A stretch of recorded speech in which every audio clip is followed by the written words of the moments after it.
बहुत समय पूर्व जब गुरुकुल शिक्षा की प्रणाली होती थी, तब हर बालक को अपने जीवन के 25 वर्ष गुरुकुल में ही बिताना पड़ता था। उस समय एक प्रचंड पंडित राधे गुप्त हुआ करते थे, जिनका गुरुकुल बहुत प्रसिद्ध था, जहाँ दूर दूर के राज्य के शिष्य शिक्षा प्राप्त करने आया करते थे।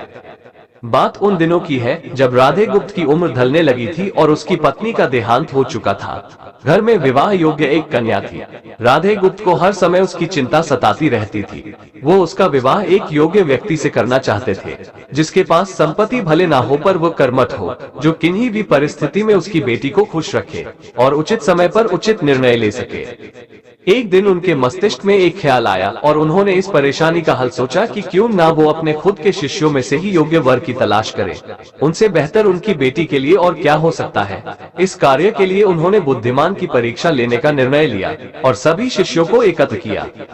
राधे गुप्त ने सभी से कहा कि वे एक परीक्षा आयोजित करना चाहते हैं जिसमें सभी की बुद्धिमानी का परिचय होगा। उन्होंने सभी से कहा कि उन्हें अपनी पुत्री के विवाह की चिंता है, जिसके लिए उनके पास पर्याप्त धन नहीं है। इसलिए वे चाहते हैं कि उनके शिष्य विवाह में लगने वाली सभी सामग्री कैसे भी करके एकत्र करें। भले उसके लिए उन्हें चोरी का रास्ता चुनना पड़े, लेकिन उन्हें चोरी करता कोई भी देख ना सके। इसी एक शर्त का पालन सभी को करना है। अगले दिन से सभी शिष्य कार्य में जुट गए। रोजाना कोई न कोई तरह तरह की वस्तुएं चुरा कर लाता और राधा गुप्त को दे देता। राधा गुप्त उन्हें एक विशेष स्थान पर रख देते थे, क्योंकि परीक्षा के बाद ये सभी वस्तुएं उनके मालिक को वापस करना होगा, क्योंकि वे अपने शिष्यों को सही ज्ञान देना चाहते थे। सभी शिष्य अपने अपने दिमाग से कार्य कर रहे थे, लेकिन इनमें से एक चुपचाप गुरुकुल में बैठा हुआ था, जिसका नाम रामास्वामी था। वो राधा गुप्त का सबसे करीबी और होनहार छात्र था। उसे ऐसा बैठे देख राधा गुप्त ने इसका कारण पूछा। तब रामास्वामी ने बताया कि आपने परीक्षा की शर्त के रूप में कहा था कि चोरी करते वक्त इसे कोई ना देख सके। इस प्रकार अगर हम अकेले में भी चोरी करते हैं तब भी हमारी अंतरात्मा उसे देख रही है।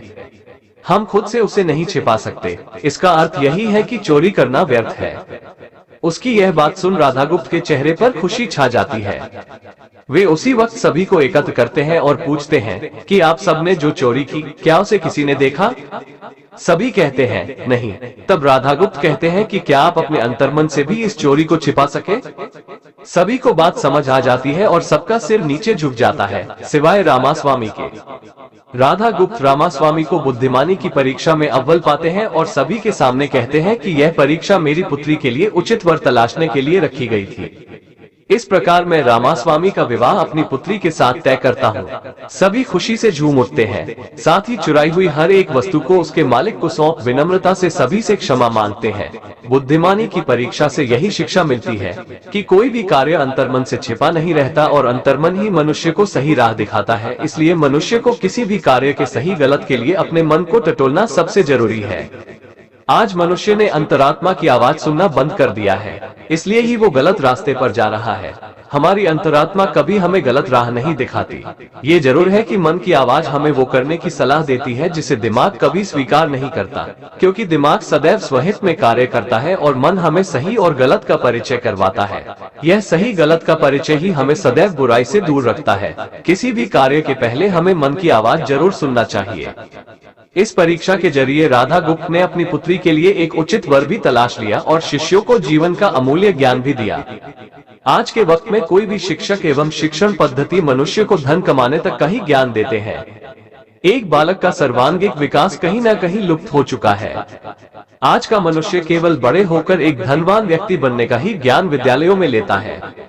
उस बालक को सही गलत का बोध कराने का दायित्व कोई भी नहीं लेता, क्योंकि उनके माता पिता भी आज के दौर में बस पैसा कमाने में लगे रहते हैं और शिक्षक भी केवल किताबी ज्ञान देकर अपने दायित्व से मुख मोड़ लेता है। ऐसे में ये छोटी छोटी कहानियां व्यक्ति को सही गलत सिखाने में अहम भूमिका निभाती है, लेकिन आजकल इसके लिए भी वक्त मिलना मुश्किल है। यह एक गंभीर समस्या है, जिसके फलस्वरूप आज के बच्चे आसानी से गलत राह पर चलने लगते हैं और उन्हें इसका भान तब होता है जब वे पूरी तरह ग्रस्त हो जाते हैं। अतः जरूरी है कि हम सभी आज की पीढ़ी को ज्ञानवर्धक बातें भी सिखाएं।